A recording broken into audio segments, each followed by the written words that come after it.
So today is magluluto tayo ng ginataang tambakol.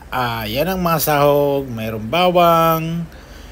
Then ito yung niyog na binili ko para sa gata. So yan again, luya, tapos may bawang. Then pinirito ko muna para mawala yung lansa. Pero ayan, may mga ulo pa ng isda kasi isang buong kinuha ko. So nilagay ko sa rep, yan, hindi pa nagkakahiwa-hiwalay.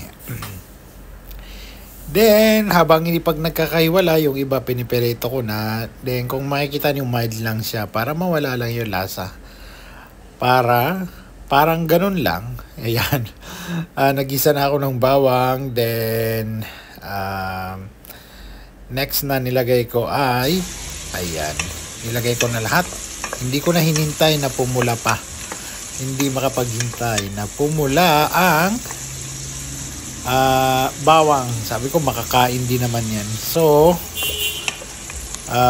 hinalo-halo ko muna para then yan, nilagay ko na pala dyan. Hindi ko na pinakita sa inyo na pagbuhos ko yung gata, inaantok pa. So noong kumulo na yung gata, noong kumulo-kulo na, saka ako nilagay yung ayan, kumulo-kulo, then nilagay ko yung isda. So hindi ko na ipakita sa inyo during paglagay ko ng isda. So hanggang dito lang, and subscribe my YouTube channel.